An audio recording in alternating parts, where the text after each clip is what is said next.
My name is Dakota Ashford, and I'm 29 years old. Get out!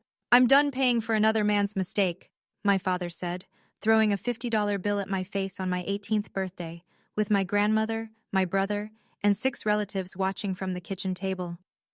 11 years. That's how long I carried a sealed envelope with me. Through nursing school, through 12-hour shifts in the pediatric ward, through every Thanksgiving I spent alone.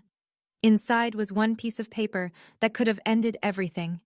I never opened it in front of him, not because I was afraid, because I was waiting for the moment he couldn't look away. That moment came 6 months ago, at his 60th birthday party, in front of 80 guests, and when he finally saw what was inside, and who was standing at the door, his face turned a shade of gray I'd never seen on a living person. Before I go on, please take a moment to like and subscribe, but only if you genuinely connect with this story. Drop your location and your local time in the comments. I love knowing where you're all listening from. Now let me take you back to a Saturday morning in April, the day my mother's brother showed up with a duffel bag and said 2 words that changed my life. My mother, Marlene, was the only reason our house ever felt like a home. She had this way of standing between me and my father without making it look like she was standing between me and my father. A hand on my shoulder when his voice got sharp, a change of subject when his eyes went cold. She was a buffer, soft, constant, invisible, until you realized she was gone. She died of ovarian cancer when I was 10. The doctors gave her 6 months. She lasted 14, because that's the kind of woman she was. She fought for every extra Tuesday with us. Before she got sick, my father was already distant with me. He'd ruffle Tyler's hair at the dinner table, ask about his Little League games, carry him on his shoulders at the county fair. With me, it was different. Not violent, not loud, just empty. Like I was a tenant instead of a daughter. But he kept the mask on while she was alive. The week after her funeral, the mask came off. I remember the first time I heard him say it. He was on the phone with his brother, standing in the kitchen. He didn't know I was sitting on the stairs. She doesn't look like anyone in this family, Frank. Never has. I was 10. I didn't fully understand what he meant, but I understood the tone. It was the tone of someone washing their hands. After that, it was small things at first. Tyler got new school clothes in August. I wore what the church donation bin had. Tyler got the bigger bedroom. I got moved to the room above the garage, where the heating vent didn't work right. Nana, my grandmother, would visit on Sundays. She'd slip a $20 bill into my jacket pocket when no one was looking and squeeze my hand too tight, like she was trying to say something with her fingers that she couldn't say with her mouth. It took me 20 years to understand what she was trying to tell me. By 14, the gap between Tyler and me wasn't a gap anymore. It was a canyon. Tyler got a brand new mountain bike for his 12th birthday, red, 21 gears, a helmet to match. I asked my father for $40 to buy a used biology textbook. He didn't even look up from the television. "Ask your real father," he said. Tyler looked at me from across the room. He was 12, and even he knew that sentence was wrong. But he didn't say anything. He never did. I got a job washing dishes at Rosario's, the Italian place 3 blocks from our house. I was 15. The owner, Mrs. DeLuca, paid me $7 an hour under the table and let me eat leftover pasta after closing. That was my dinner most nights. Tyler went to soccer camp that summer. 2 weeks upstate, $400. My father drove him there himself, loaded the car with new cleats and a sleeping bag from Dick's Sporting Goods. I stayed home. I worked doubles at Rosario's. I bought my own school supplies. The thing about being the invisible child is that you learn to build a life out of scraps. You learn that nobody is coming to save you. You learn that silence is not peace. It's just the sound of everyone agreeing you don't matter. Nana still came on Sundays, still slipped me money. But now when she looked at me, her eyes had something else in them, something heavier than pity. It looked like guilt. She'd hold my face in both hands and whisper, "You're a good girl, Dakota. Don't you ever forget that." I didn't understand then why she said it like an apology, like she owed me something she couldn't give. I understand now. The day I turned 18, I baked my own cake. Funfetti, from a box. I'd bought it with tip money and made it after my shift at Rosario's. I set it on the kitchen counter, stuck a single candle in the center, and lit it with a match from the junk drawer. I wasn't expecting a party. I wasn't expecting anything. I just wanted to blow out one candle in my own house before I wasn't allowed to anymore. My father walked in through the back door. Work boots, Carhartt jacket, sawdust in his hair. He saw the cake. He saw the candle. He saw me standing there, alone, in the kitchen at 6:15 p.m. on my birthday. He reached into his wallet, pulled out a $50 bill, tossed it onto the counter like he was tipping a valet. "Happy birthday! Get out! I'm done paying for another man's mistake." Nana was on the sofa in the next room. I heard the creak of the cushion as she leaned forward, and then nothing. She didn't stand up. She didn't speak. Tyler was on the stairs. I saw his hand tighten on the railing. His mouth opened, then closed. Nobody said a word. I picked up the 50, folded it twice, put it in my back pocket, blew out the candle, and called Uncle Ray from the phone in the hallway. He showed up 40 minutes later in his blue Ford pickup, engine idling in the driveway. I walked out with one garbage bag of clothes and a pair of shoes that didn't fit right. I didn't look back. But I made a promise to myself on that porch. One day, he would know exactly what he threw away, and it would be too late. Uncle Ray lived above his auto repair shop on Kellner Road, a 2-bedroom apartment with water stains on the ceiling and a kitchen so small you had to turn sideways to open the fridge. He'd cleared out his storage closet before I got there. Put in a twin mattress, a desk lamp, and a folded quilt that smelled like motor oil and laundry detergent. It wasn't much. It was everything. "You're home now," he said, standing in the doorway. "That's all that matters." Ray was my mother's younger brother. He'd served 8 years in the Army, 2 tours overseas, and came back quieter than he left. He opened the shop with his separation pay, fixed cars 6 days a week, and lived alone. He never married, never talked about why.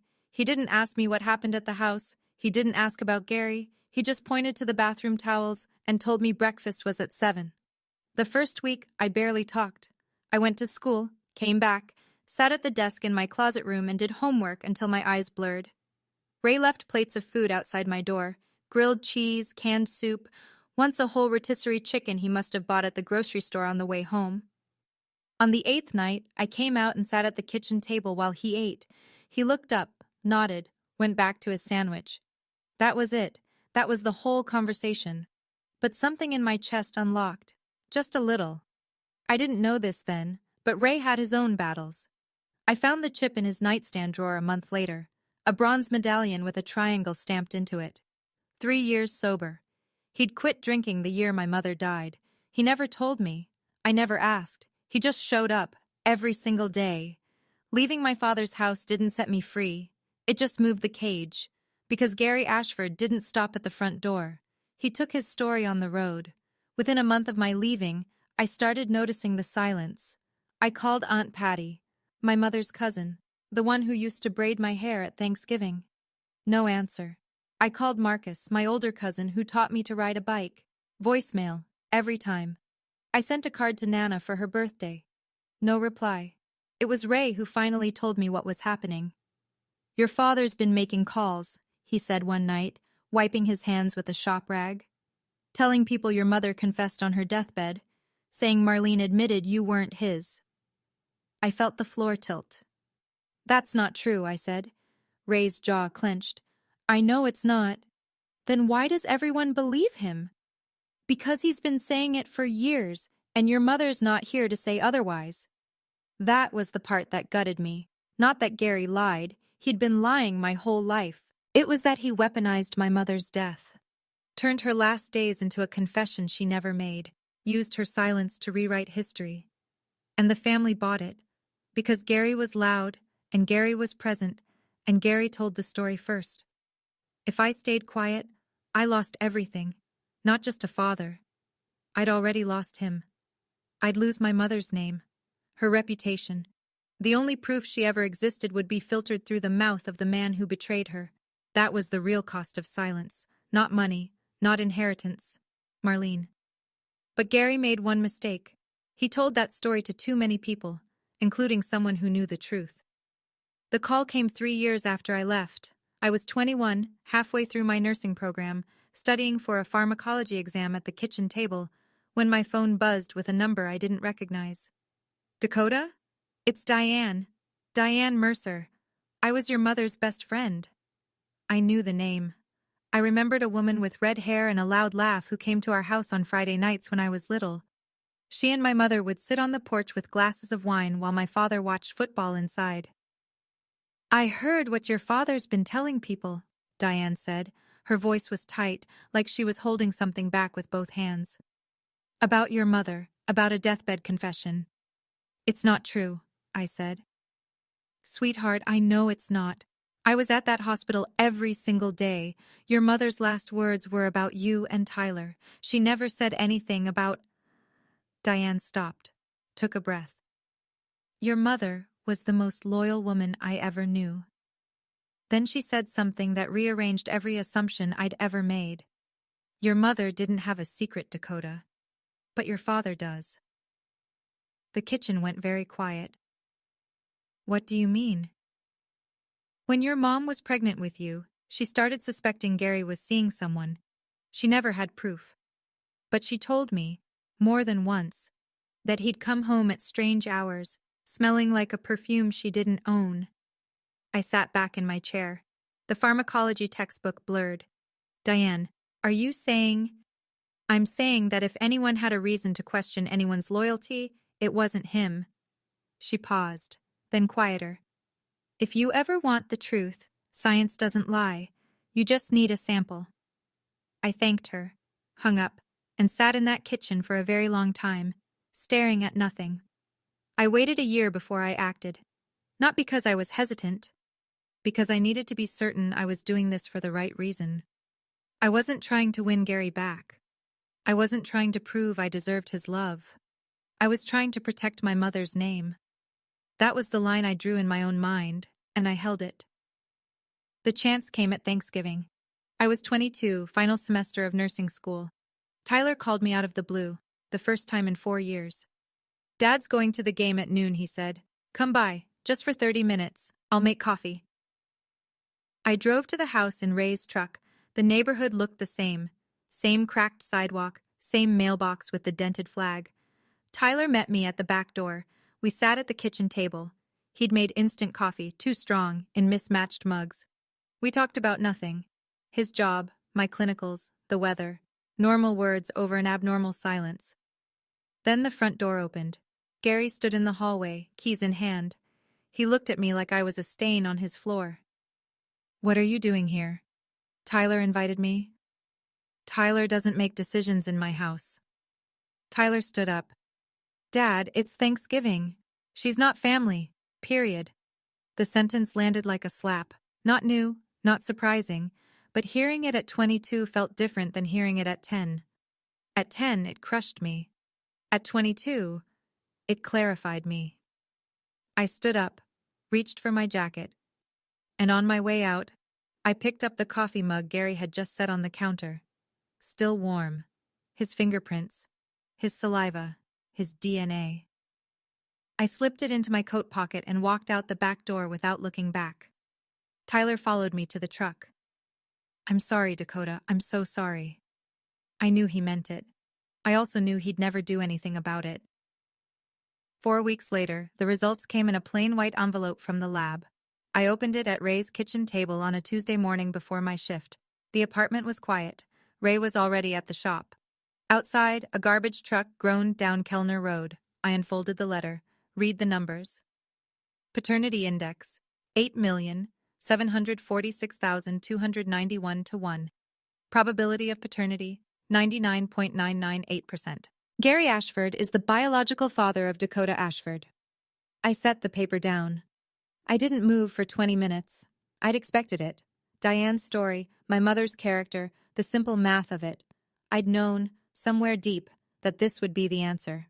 But knowing and seeing are two different animals. Knowing lives in your gut, seeing lives on paper, in black ink, with a reference number and a lab logo and a phone number you can call to verify. I cried then. Not the way you cry when you're sad, the way you cry when someone confirms that everything done to you was for nothing. 22 years of being called a stranger's child. 22 years of hand-me-downs and cold rooms and ask your real father. All of it. Every last cruelty, built on a lie that Gary needed to believe because the alternative was looking in the mirror. Ray came home at 6 and found me at the same table, eyes swollen, the letter smoothed flat in front of me. He read it, set it down, pulled out a chair. "I know, kid," he said. "I always knew." "Mom told you?" "Your mother told me she never once stepped outside that marriage. I believed her then. I believe her now." I put the results in an envelope, wrote Gary's name on the front, sealed it, mailed it the next morning. 2 weeks later, it came back. Stamped across the front in red, "Return to sender." He didn't even open it. I put the returned envelope in my nightstand drawer and closed it. I didn't chase him. I didn't call. I didn't beg. Instead, I built a life. I graduated nursing school that May, second in my class. Ray was in the front row, wearing a collared shirt I'd never seen before, clapping like I'd just won the Super Bowl. Nobody else from my family came. I got hired at St. Francis Community Hospital, pediatric ward. 12-hour shifts, rotating nights, more tired than I'd ever been, and more useful than I'd ever felt. I held newborns whose parents were too scared to hold them. I changed dressings on kids who didn't cry because they'd already learned that crying didn't help. I understood those kids. By 26, I'd saved enough for a down payment on a one-bedroom apartment on Linden Street. Nothing fancy. Popcorn ceilings, a radiator that clanked at midnight. But the lease had my name on it. Just mine. That was enough. Meanwhile, Gary stayed Gary. Tyler got married at 25. I wasn't invited. I found out through a Facebook post. Tyler in a rented tux, his bride Jenny smiling wide, Gary standing behind them with his arm around Tyler's shoulder, grinning like a man with no debts. No mention of me, no empty chair, no acknowledgement that the groom had a sister. I scrolled past it, closed my phone, went to work, but the family was starting to notice cracks. A few cousins had reached out to me over the years, tentative, careful. They'd seen my nursing license posted online. They knew I was doing fine without Gary's help, and that quiet success made his story harder to sell. Then, Gary announced his 60th birthday party. 80 guests, catered, a banner and a microphone. He had something planned. I could feel it from 30 miles away. 6 months before that party, my grandmother died. Nana Ashford, 82 years old. Congestive heart failure. She went in her sleep, which was the gentlest thing that ever happened in that family. I didn't go to the funeral. Gary made it clear through Tyler that my presence would cause a scene. I sat in my apartment that night and looked at a photo of Nana holding me as a baby, one of the only pictures I had from that house. In it, she's smiling, but her eyes look like they're carrying something heavier than an infant. 3 weeks later, I got a call from a lawyer's office downtown. Nana had left something for me. Not money, not property. An envelope, sealed, handwritten instructions on the outside, for Dakota only, to be delivered after my passing. I drove to the office on my lunch break. The lawyer, a gray-haired woman named Mrs. Pratt, handed me the envelope across a polished desk. "Your grandmother arranged this 8 months ago," she said. She was very specific about the recipient. The envelope was thick. The handwriting on the outside trembled, the pen strokes of a woman whose hands were failing but whose mind was not. I opened it in my car, in the parking garage, with the engine off. Inside was a letter. 3 pages, written in blue ink on lined paper, the kind you'd tear from a spiral notebook. Nana started with an apology. She told me she'd known the truth for almost 30 years. She'd caught Gary with a woman named Karen, in the back seat of his truck, parked behind the VFW hall, 6 months before I was born. Marlene was 7 months pregnant. Gary begged his mother to stay quiet. Nana did. Because he was her son, and she was afraid of losing him. She chose her son over the truth, and she spent the rest of her life living with what that cost. I read the letter 3 times in that parking garage. The second page named dates, places, details no one could fabricate. The VFW hall on Route 9, a Tuesday night in October. Karen worked at the county clerk's office. That's how Gary met her. Nana described the perfume she smelled on Gary's jacket the night she confronted him. Vanilla and something floral, cheap, not Marlene's. The third page was the part that broke me open. Dakota, you were always my granddaughter. You were always Gary's child. Your mother never betrayed anyone. Your father did. And I helped him hide it by staying silent. I am sorry. I don't deserve your forgiveness. But you deserve the truth. Nana had signed it, dated it, and at the bottom, a notary stamp. Mrs. Pratt had witnessed the signature in her office. I called Diane that evening. Nana wrote me a letter, I said. She knew about Karen. Silence. Then, she told you. You knew Nana knew? Marlene suspected. She told me once. She thought Nana had seen something but was too scared of Gary to say it. Diane's voice cracked. Your mother carried that alone, Dakota. She never had proof, just instinct. I sat on my couch with the letter in my lap, the DNA results from my nightstand beside it, and for the first time, I saw the full picture. Gary didn't hate me because I wasn't his. He hated me because I was.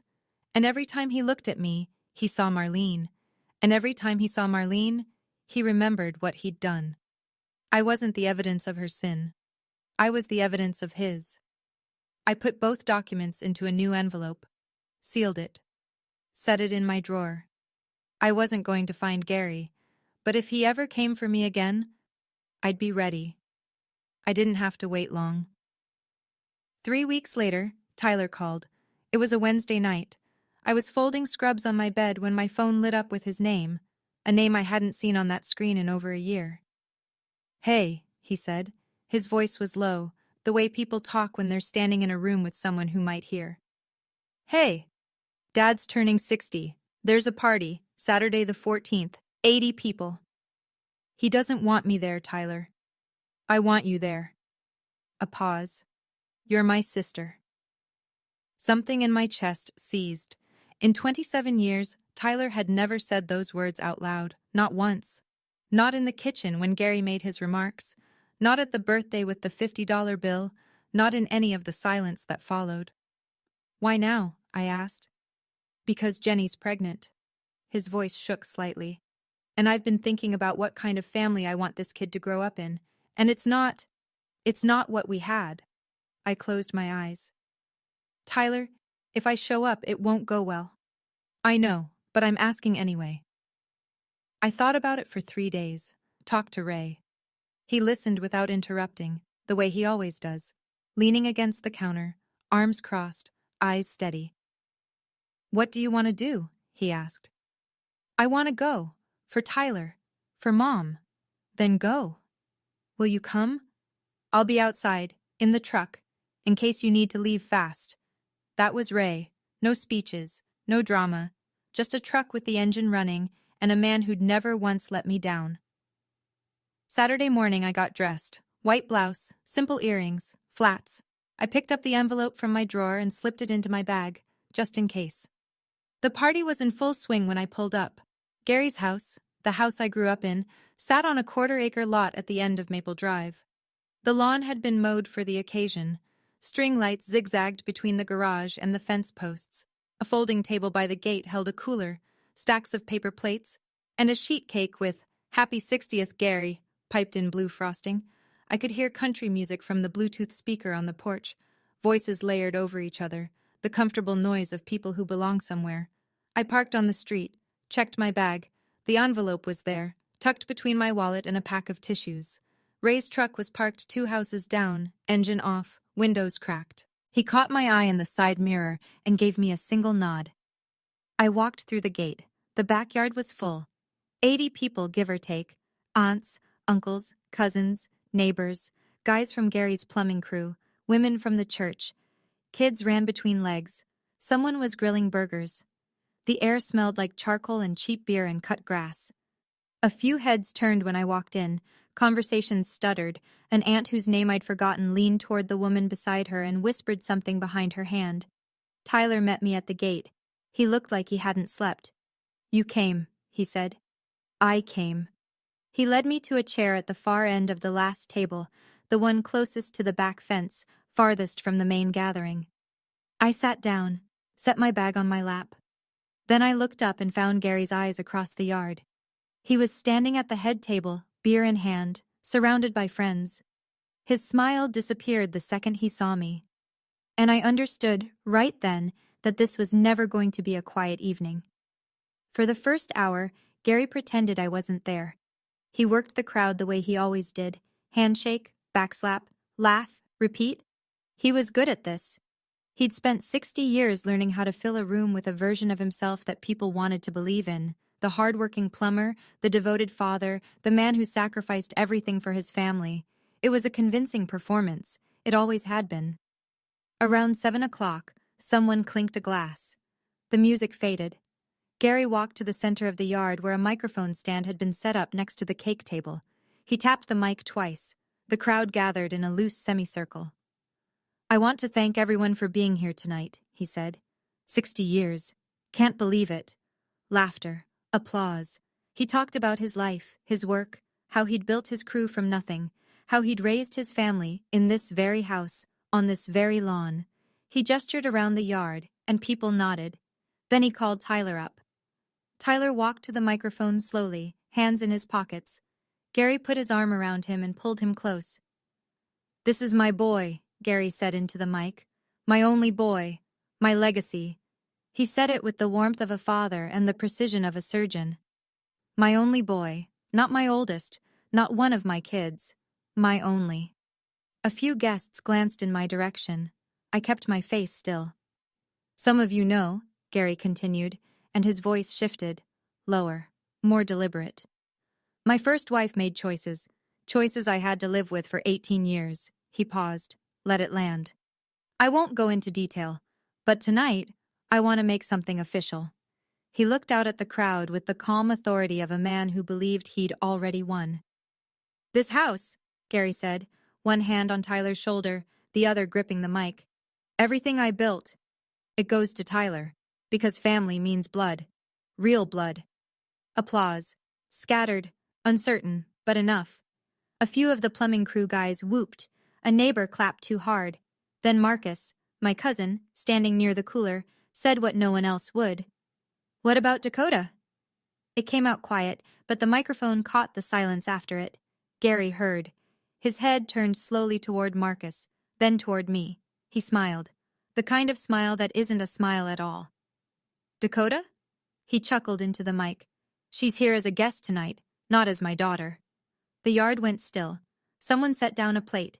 A child's voice carried from somewhere near the house, unaware. But Gary wasn't finished. He looked directly at me. Across 80 people. Across 29 years. And he said the thing he'd been rehearsing his whole life. "I kept my mouth shut for years, out of respect for her mother's memory." His voice was steady, practiced. "But since she decided to show up tonight, everyone deserves the truth. She was never mine." I felt every pair of eyes in that yard land on me. Diane Mercer, sitting at the next table, reached over and put her hand on my shoulder. Her fingers pressed hard. A message. "I'm here." I sat perfectly still. My hands were under the table, gripping the strap of my bag. My heart hammered so loud, I was sure the woman next to me could hear it, but my face didn't move. Because I'd been waiting for this, not hoping for it, not planning it, but prepared, the way you prepare for a storm when you've watched the sky turn dark for 29 years. Gary smiled at the crowd, triumphant. He had no idea what was in my bag. I stood up slowly. The chair scraped against the patio stone, a small sound that cut through the silence like a blade. Every head turned. I didn't raise my voice. I didn't rush. I spoke the way I speak to a parent at the hospital when I'm delivering results they didn't expect. Clear, measured, respectful. "Gary, you've spent 29 years telling that story." I paused. Let the sentence breathe. "Can I have 60 seconds to tell mine?" His smile faltered, just slightly, a crack in the plaster. He shrugged, gestured with the beer bottle. "Go ahead. Won't change the facts." "Thank you." I opened my bag, pulled out the envelope. It was thick, cream-colored, worn at the edges from years in a drawer. Gary's name was written across the front in my handwriting, the same handwriting from 7 years ago, the same envelope he'd mailed back without opening. I held it up so the people near the front could see. "Some of you might not know this," I said, "but 7 years ago I mailed this envelope to Gary. He sent it back, unopened, Return to sender. I turned it so the red stamp was visible. He didn't want to know what was inside. A murmur rippled through the crowd. Gary's jaw tightened. "What is that?" he said. "This is what you were too afraid to open." I broke the seal. The paper tore cleanly. Inside were 2 documents folded together. I separated them, held the first one up. My hands were steady. My voice was steady. My whole body was a straight line drawn through 29 years of being told I didn't count. "I'm going to read 1 paragraph," I said, "and then I'm going to leave. And you can decide for yourselves what's true." 80 people held their breath. I unfolded the DNA results and read them out loud. Paternity test conducted by Midstate Genomics Laboratory, dated March 14, 2019.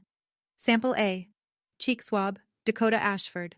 Sample B, saliva trace, Gary Ashford. I looked up. Gary's face was locked. The beer bottle in his hand had stopped halfway to his mouth.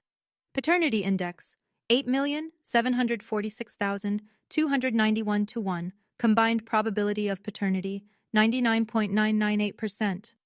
I lowered the paper. Gary Ashford is the biological father of Dakota Ashford.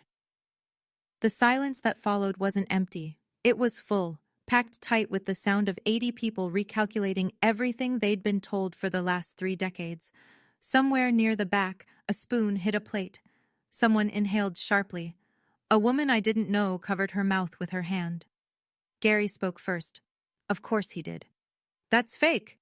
His voice was flat, controlled, but the color was draining from his face like water from a tub. "She fabricated it." I held the paper toward Marcus, who was standing closest. "Lab name, phone number, and case reference number are printed at the bottom. Call them right now if you want." Marcus took the paper, read it slowly, looked up at Gary. "It's from Midstate, Gary. It's legit. I don't care where it's from. The reference number is right here. Anyone with a phone can verify it in 5 minutes." Gary's mouth opened, closed, opened again. "This doesn't prove anything," he said. But his voice had changed. The command was gone. What was left sounded thin, hollow, like a man standing on a floor that had just started to crack. I didn't argue with him. I didn't need to. The paper was doing the work. I reached into the envelope for the second document. "The DNA is only half of it," I said. I unfolded the second document. 3 pages of lined paper covered in shaky blue handwriting. The crowd leaned in, the way people do when they sense the ground is about to shift again. "This is a letter," I said. "Written by Nana, your mother, Gary. Written 3 months before she died. Notarized by her attorney." Something crossed Gary's face. Not anger. Something older. Fear. "My mother wouldn't—" "She did." I didn't read the whole letter. That wasn't mine to share. I read 2 sentences. The only 2 that mattered. "I caught Gary with a woman named Karen behind the VFW hall in October, 6 months before Dakota was born. Marlene never cheated. My son did, and I stayed silent because I was a coward." The yard erupted, not in noise, in motion. People shifted in their chairs. Hands went to mouths. Eyes darted between Gary and me like spectators at a wreck they couldn't look away from.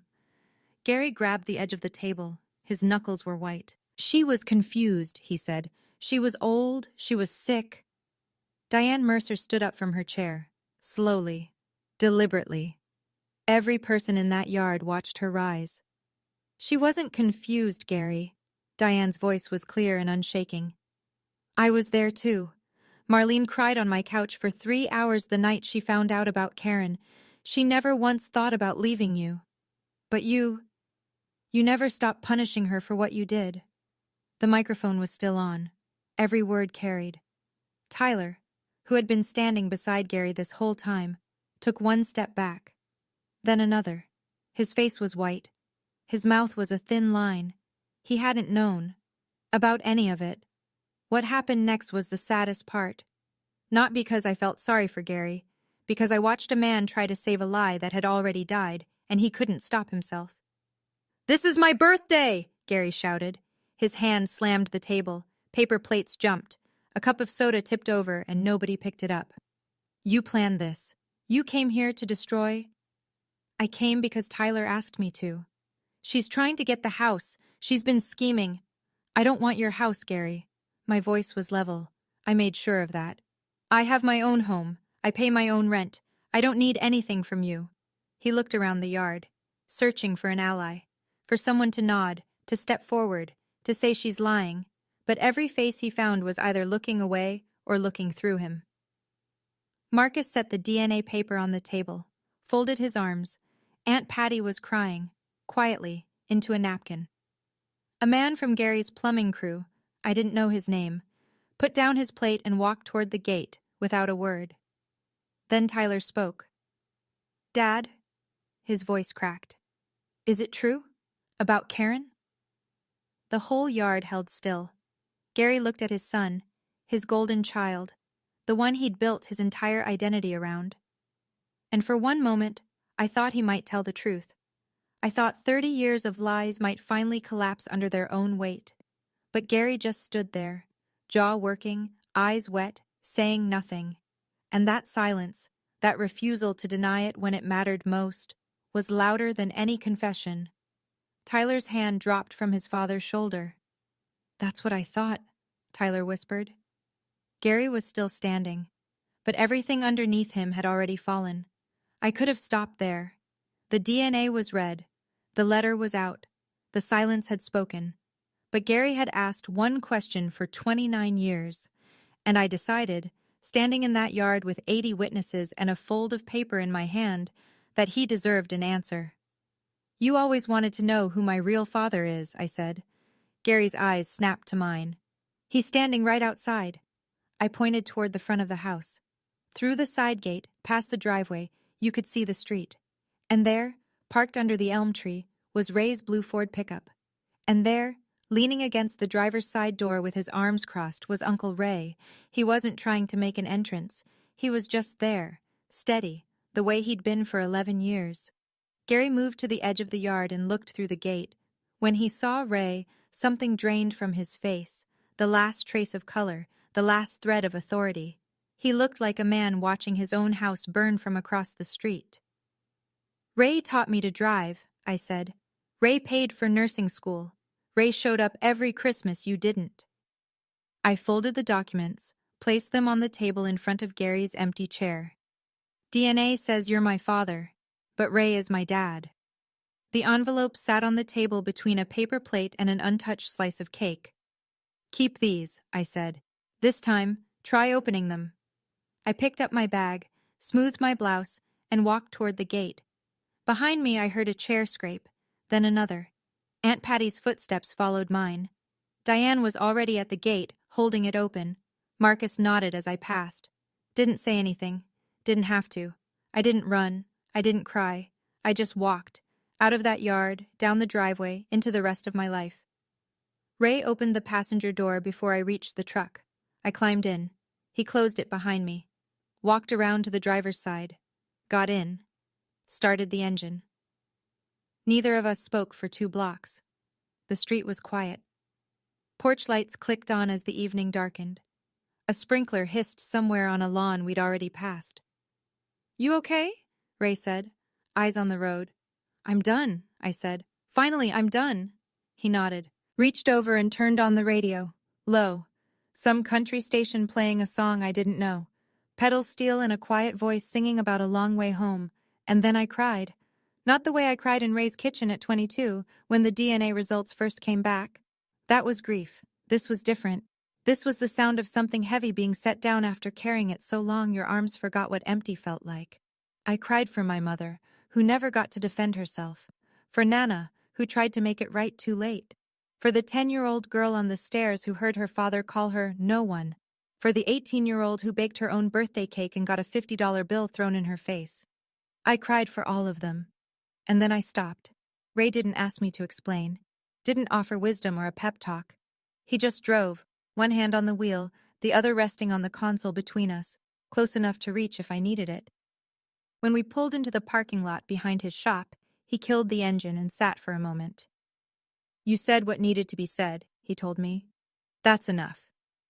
I wiped my face with the back of my hand, looked at the staircase leading up to the apartment where I'd rebuilt my life. "Yeah," I said. "It is." The next morning, I sat at my kitchen table and wrote an email. Not to Gary, to Mrs. Pratt, the attorney who'd handled Nana's letter. I kept it short. 3 paragraphs. Professional. I stated that I had no interest in Gary's property, his savings, or any form of inheritance. I was not filing a lawsuit. I was not pursuing any legal claim. I wanted exactly one thing: that Gary stop repeating the story that Marlene Ashford confessed to infidelity. Because there was now documented evidence, a DNA test, and a notarized letter from his own mother, proving that story was false. If the story continued to circulate, I reserved the right to share both documents more broadly. This was not a threat. It was a boundary.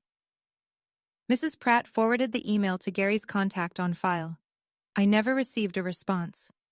That same week, I mailed photocopies of the DNA results to every family member whose address I had. 12 envelopes total. Each one included a brief note on a single index card. I am not asking anyone to choose a side. I am only asking that you know the truth. My mother, Marlene Ashford, was faithful.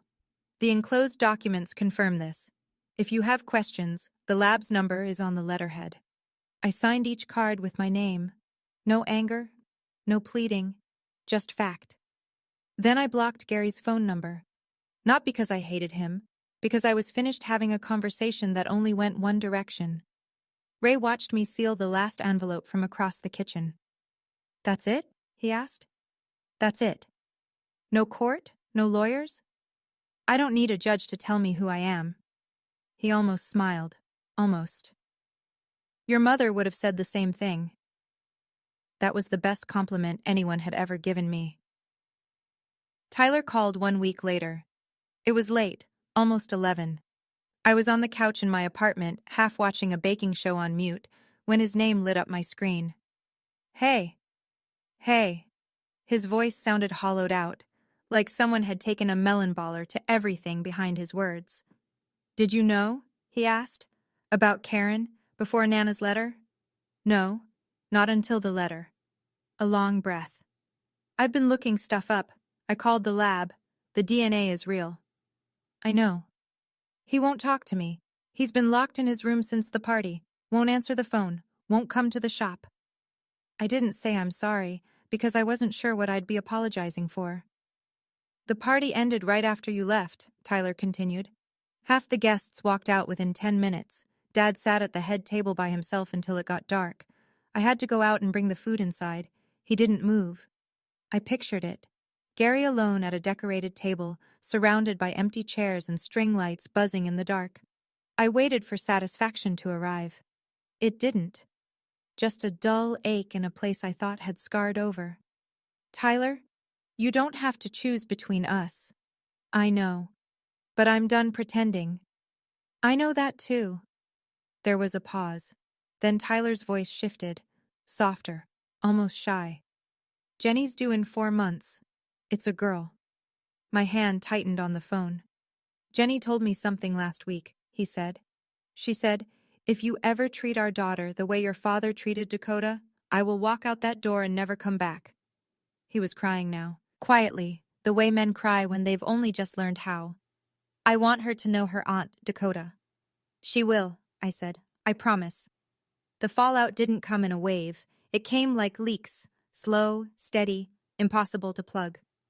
Within 2 weeks of the party, 3 men from Gary's plumbing crew quit. All 3 had known Marlene. One of them, a guy named Dennis who'd been with Gary for 11 years, told Tyler on his way out, "I can't work for a man who'd do that to his own kid." Gary's crew went from 6 to 3 overnight. He lost a commercial contract with a property management company because he couldn't staff the job. Money didn't dry up, but it shrank. And in a small town, when your crew walks out, people notice. The church noticed too. Gary had been a deacon at Grace Hill Community for 15 years. Not a role that pays, a role that matters. It meant he read scripture on Sundays, organized the food drive in November, shook hands in the lobby. Pastor Collins called Gary in for a private meeting. I don't know what was said. But the following Sunday, Gary's name was missing from the bulletin. A woman named Linda read the scripture instead. Neighbors adjusted. The Hendersons, Barb and Tom, both in their 70s, who'd lived next door since before I was born, brought a tin of cookies to Ray's shop one afternoon. "For Dakota," Barb said, pressing the tin into Ray's hands. "Marlene was the kindest woman on this street. We should have said something sooner." Ray put the cookies on the kitchen table that night. I ate 3 and cried a little, because sometimes kindness hits harder than cruelty. Marcus posted something short on Facebook. Truth has a way of finding daylight. He didn't tag anyone. He didn't have to. The comment section filled up within an hour. Gary didn't leave his house for 2 weeks. A month after the party, a letter arrived at Ray's shop. Hand-delivered by Tyler, not mailed. My name was on the front in Gary's handwriting. Blocky, all caps, the penmanship of a man who writes work orders, not apologies.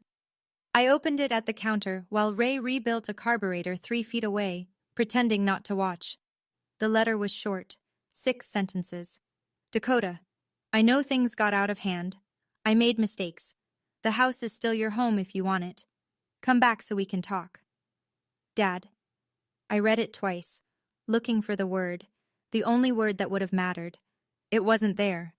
No sorry, no I was wrong, no acknowledgement of what he'd done, not the lie, not Karen, not the 18 years of erasure, not the $50 bill, not the speech in front of 80 people, just mistakes, passive, unnamed, floating in the air like smoke from someone else's fire. And come home, as if I'd been the one who left, as if the door was always open and I simply chose not to walk through it, as if the problem was geography and not 30 years of cruelty. I folded the letter, put it in the drawer next to the returned envelope, closed the drawer. Ray looked up from the carburetor. "You okay with that?" "I will be." That same week, Tyler came to visit me, first time ever at my apartment. He brought an ultrasound photo, a grainy black and white image of a baby girl curled like a comma. He stood in my kitchen, awkward and too tall for the space, and held it out. "We're naming her Marlene," he said. I took the photo, held it with both hands. "Does Gary know?" "Yeah." "What did he say?" "Nothing. He didn't say anything at all." Some silences are confessions. That one was. 3 months passed. The sharpest edges softened. Not into forgiveness, but into distance. And distance, I've learned, is its own kind of mercy. I kept working at St. Francis. Morning shifts, mostly. The pediatric ward is the kind of place that resets your perspective every 12 hours. You hold a 3-day-old baby who just had heart surgery, and suddenly your own problems feel survivable. One morning, a newborn wrapped her entire fist around my index finger and wouldn't let go.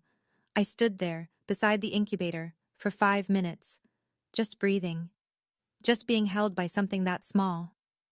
After my shift, I drove to Ray's shop, the way I did most afternoons. We ate lunch at his workbench, turkey sandwiches, Lay's chips, 2 cans of ginger ale, surrounded by engine parts and the smell of WD-40. "Your birthday's next month," Ray said, wiping mustard off his thumb. 30, the big one. What do you want to do?" I thought about it. "Bake a cake," I said. "A real one. Invite Tyler and Jenny. Invite Diane. Invite Patty and Marcus. Blow out the candles. Actually blow them out this time." Ray smiled. "A real one. The kind that crinkled the skin around his eyes and made him look 10 years younger." "Finally get to do it right," he said. "Yeah, finally." I looked up at the wall behind the kitchen table. The $50 bill was there, framed in a cheap black frame from the dollar store. I'd hung it the week I moved in. Not out of bitterness. Out of memory. That bill was the price Gary put on me. $50 for 29 years of a daughter he refused to claim. I was worth more than that. I'd always been worth more than that. I just needed a while to believe it. If you're listening to this story and you have a Gary in your life, I'm not going to tell you what to do. I don't know your situation. I don't know what you've survived or what you're surviving right now. I don't know if your Gary is your father, your mother, a sibling, a spouse, or someone else who decided you weren't enough and spent years making sure you believed it. But I know this. You don't owe loyalty to someone just because you share DNA. Blood doesn't earn trust. Behavior does. And the people who love you, really love you, are the ones who show up without being begged, without conditions, without keeping score. My mother couldn't protect me anymore. She ran out of time. Nana knew the truth for 3 decades but was too afraid to speak. Tyler loved me but didn't have the courage to stand up until the walls were already falling down. Uncle Ray had no obligation. None. I wasn't his daughter by law, by blood, by any document you could file. He was just a man with a spare room and a decision. Show up or don't. He showed up every single day. When I couldn't sleep. When I failed my first clinical exam. When I sat in his kitchen at 22, crying over a DNA result that confirmed what he already knew. He never said, "I'm your father now." He didn't have to. He just was. I didn't win because of a piece of paper. I won because I stopped letting one man's lie define my worth. The DNA didn't set me free. Deciding I was done, that set me free. Setting a boundary isn't revenge. It's the first time you choose yourself. If nobody's told you that today, I'm telling you now.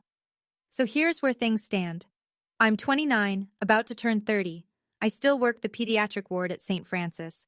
I still eat lunch at Ray's workbench on Tuesdays and Thursdays. He still makes the sandwiches too thick. And I still don't complain. Tyler calls me every Sunday. It's the first real relationship we've ever had, not built on a shared house or a shared father, but on the simple choice to pick up the phone. Jenny sends me photos of her growing belly. The nursery is painted soft yellow. There's a name stenciled on the wall in white cursive letters. Marlene. Baby Marlene was born 2 months ago, 7 pounds, 4 ounces, at 3:47 in the morning. I was in the waiting room. Tyler came through the double doors, scrubs wrinkled, eyes red, grinning so wide it looked like his face might split. "You want to hold her?" I held my niece. She had dark hair like mine, like our mother's. Diane and Patty were at the hospital too. Diane brought flowers. Patty brought the blanket she'd crocheted in secret. We stood around Jenny's bed and passed that baby from arm to arm, and for a few minutes, we were the kind of family Marlene would have wanted. Gary? I don't know. I don't ask. Tyler doesn't bring it up, and I don't push. I heard through Marcus that he's still in the house on Maple Drive. Alone. Not broke, just empty. The $50 bill is still framed on my wall. I see it every morning when I make coffee. It reminds me where I started. It reminds me what someone thought I was worth. It reminds me they were wrong. My name is Dakota Ashford. I am my father's daughter, just not the father who threw me out. If Dakota's story reminded you of someone, or of yourself, drop a comment and tell me, what boundary did you finally set? I read every single one. If you want more stories like this, check the links in the description. There's a whole playlist waiting for you. Hit subscribe so you don't miss the next one. Thanks for being here, truly. I'll see you in the next story.